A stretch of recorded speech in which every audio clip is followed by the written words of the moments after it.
जहानाबाद में जदयू प्रत्याशी चंदेश्वर प्रसाद चंद्रवंशी का ग्रामीणों ने किया विरोध। जदयू प्रत्याशी के रूप में नामांकन करने के बाद चंदेश्वर चंद्रवंशी लगातार गांव-गांव का दौरा कर रहे और लोगों से अपने पक्ष में वोट देने का अपील भी कर रहे हैं।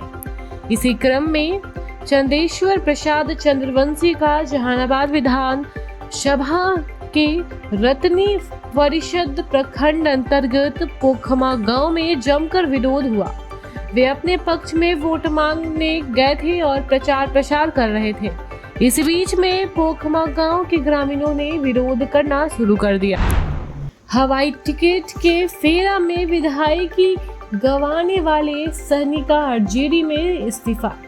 बिहार की राजधानी में हर पल समीकरण तेजी से बदल रहे हैं। कभी राजद के नेता भाजपा का दामन थाम रहे हैं तो कभी जेडीयू के नेता राजद के साथ अपना नाता जोड़ रहे हैं। ऐसे में अब इस चुनावी माहौल में एक और बड़ी जानकारी निकलकर सामने आई है। खबर यह है कि राजद के पूर्व सांसद और विधायक अनिल सहनी ने राजद को अपना इस्तीफा सौंप दिया।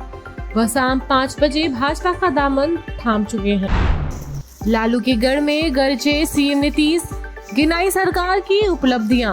आरजेडी सुप्रीमो लालू प्रसाद के गृह जिले गोपालगंज में मुख्यमंत्री नीतीश कुमार ने चुनावी जनसभा को संबोधित करते हुए अपनी सरकार की उपलब्धियों को गिनाया और लालू परिवार पर जमकर निशाना साधा।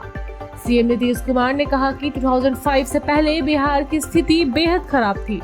लोग शाम को घर से निकलने में डरते थे, लेकिन पिछले 20 वर्षों में बिहार ने विकास की नई ऊंचाइयों को छुआ है। बिहार बदलाव यात्रा मढ़ौरा में पीके का भव्य स्वागत। जनसुराज के सूत्रधार प्रशांत किशोर बिहार विधानसभा चुनाव के अंतिम दौरे में प्रचार अभियान के तहत सारण में पहुंचे। उन्होंने सारण के सोनपुर, परसा, अमनौर और मढ़ौरा विधानसभाओं में भ्रमण कर जनसंपर्क किया। कई जगह स्थानीय लोगों से मिलकर उनसे जनसुराज के समर्थन की अपील की। मढ़ौरा बाजार में प्रशांत किशोर के स्वागत में हजारों लोग मौजूद रहे। सभी ने फूल बरसा कर और ढोल नगाड़े बजाकर प्रशांत किशोर का स्वागत किया।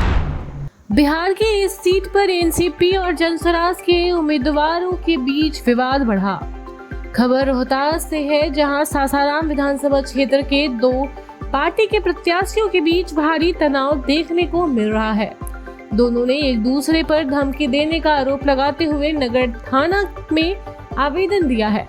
राष्ट्रवादी कांग्रेस पार्टी के आशुतोष सिंह ने जनसुराज के प्रत्याशी विनय कुमार सिंह पर जान से मारने की धमकी का आरोप लगाया है। वहीं जनसुराज के प्रत्याशी विनय सिंह ने एनसीपी के प्रत्याशी आशुतोष सिंह पर रंगदारी का आरोप बताया है। हयाघाट में बीजेपी विधायक रामचंद्र साहू के खिलाफ फूटा जनता का गुस्सा। हयाघाट विधानसभा क्षेत्र से भाजपा प्रत्याशी एवं स्थानीय विधायक रामचंद्र साहू को जनता के गुस्से का सामना करना पड़ गया। क्षेत्र के अटहर पंचायतों के अटहर चौक पर ग्रामीणों ने जमकर नारेबाजी की और उन्हें गांव से बाहर जाने को मजबूर कर दिया। नबीनगर से जेडीयू प्रत्याशी चेतन आनंद ने की चुनाव प्रचार की शुरुआत।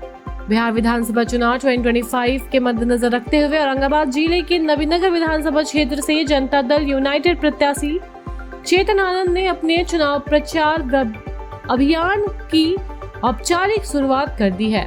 इस क्रम में उन्होंने विभिन्न गांवों का दौरा किया और जनसंपर्क करते हुए जनकॉप गांव में एक नुक्कड़ सभा को संबोधित किया। महागठबंधन का दूसरा विकेट गिरा। मोहनिया में राजद कैंडिडेट का नामांकन रद्द। बिहार विधानसभा चुनाव की वोटिंग से पहले ही महागठबंधन का दूसरा विकेट गिर गया है। कैमूर जिले की मेहनिया विधानसभा सीट से राष्ट्रीय जनता दल की उम्मीदवार श्वेता सुमन का नामांकन रद्द हो गया है। चिराग पासवान की लोजपा आर को टेंशन। 2 सीटों पर नीतीश और मांझी के बागी निर्दलीय लड़ गए। बिहार विधानसभा चुनाव 2025 में चिराग पासवान की लोक जनशक्ति पार्टी को 2 सीटों पर सहयोगी दलों के बागियों ने टेंशन दे दिया। मुख्यमंत्री नीतीश कुमार की पार्टी जनता दल यूनाइटेड और केंद्रीय मंत्री जीतन राम मांझी के हिंदुस्तान आवाम मोर्चा के बागियों ने लोजपा आर के उम्मीदवारों के खिलाफ नामांकन कर दिया है। बोधगया सीट से हम के राष्ट्रीय प्रवक्ता नंदलाल मांझी तो बेगूसराय जिले की साहेबपुर कमाल सीट से जेडीयू के बागी शशिकांत कुमार शशि उर्फ अमर कुमार सिंह ने निर्दलीय पर्चा भर दिया। तेजस्वी यादव की जीविका दीदी वाले वादे पर बीजेपी का वार। पटना में तेजस्वी यादव ने जीविका दीदी और ठेका कर्मचारियों के लिए बड़े ऐलान के बाद बीजेपी नेताओं ने जमकर हमला किया। केंद्रीय मंत्री नित्यानंद राय ने कहा कि आरजेडी के वादे में कोई सच्चाई नहीं है और ये केवल जनता में भ्रम फैलाने के लिए है। वहीं बिहार के उप मुख्यमंत्री और बीजेपी नेता सम्राट चौधरी ने तेजस्वी यादव और उनके परिवार पर भ्रष्टाचार के गंभीर आरोप लगाए और कहा कि बिहार जनता जानती है कि वे केवल सपने दिखाते हैं। Thank you so much for watching this video. Don't forget to like, comment, share and subscribe.